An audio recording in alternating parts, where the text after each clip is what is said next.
কিছু কথা ভাল লাগে না, সেটা হলো ওই দেখো ভাইরাল আপু যাচ্ছে। তারপরে কাল একজন বললো যে ও আচ্ছা আপনি তো সেই ভাইরাল আপু। আজকে আমরা একটা আপুর কাছে আসছি। আপুরে কিন্তু আপনারা খুলনাবাসী অনেকেই চেনেন। ভিডিও ভাইরাল হওয়ার পরে সবাই জানছে, তো সবাই আসলে অনেক অ্যাপ্রিসিয়েট করছে আমাকে, আমার সাথে দেখা করতে আসছে। ইভেন আমাদের কলেজের তো মাস্টার্সের ভাইয়ারাও 2 দিন আগে আসছিল শুক্রবারে দেখা করার জন্য। আসলে অনুভূতি ভালো আলহামদুলিল্লাহ। আর সবাই আসলে অনেকে চিনে গেছে, তো এসে মানে অনেক কথা বলে যে আসলে অনেকে দূর থেকেও আসে। কতদিন আমি আসছিলাম না, তো অনেক দূর থেকে অনেকে আসছে। আজকে ইভেন একজন এসে 2 ঘন্টা অপেক্ষা করছে আমার জন্য। তো এই কথাগুলো আসলে অনেক ভালো লাগে, কিন্তু কিছু কথা ভাল লাগে না, সেটা হলো ওই দেখো ভাইরাল আপু যাচ্ছে। তারপরে কাল একজন বললো যে ও আচ্ছা আপনি তো সেই ভাইরাল আপু।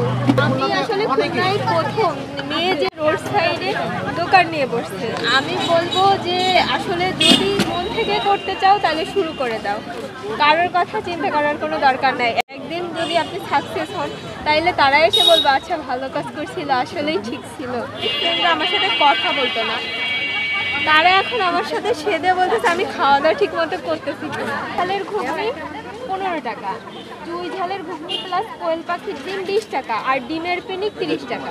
যা ব্যস্ত আমাদের এখানে, যাওয়া আসা করি এখানে, তা দেখি তো লোক থাকে না, তাই এদের বলতাম যে আস্তে আস্তে আপু দেখি স্ট্রাইকের করার পরে এখন আলহামদুলিল্লাহ অনেক অনেক অনেক ভিড় থাকে। বিকালের দিক তো এখানে দেখাই যায় না পরে, শুধু ম্যান দেখা যায়। এই যে আলহামদুলিল্লাহ এখন এই যে বেচাকেনা হচ্ছে, কেমন লাগছে আপনাদের কাছে? অনেক ভালো লাগছে। ফার্স্টের দিক দেখে তো মনে হইতো যে উনি এত কষ্ট করে বসে, অনেক হ্যাঁ। রোদ্রের সময় তো বসতো, গরমের সময় বসতো অনেক, 4টে থেকে বসার সময় তো রোদ ছিল, অনেক রোদ ছিল এখানে। আল্লাহর কাছে দোয়া করতে হবে যে হ্যাঁ, আমরা আরো ভালো অবশ্যই। কিছু হোক। তো সব কিছু মিলে আপুর জন্য অবশ্যই শুভকামনা থাকবে। আর এই যে হচ্ছে আপুর ঘুগনিটা দেখেন মোটামুটি কিন্তু ভালোই ঠিক আছে। মানে যারা আসলে একটু ঝোল ঝোল টাইপের ছোলা পছন্দ করেন আমার মনে হয় তাদের কাছে বেশি ভালো লাগবে। তো আসেন ট্রাই করা যাক। বিসমিল্লাহির রহমানির রহিম।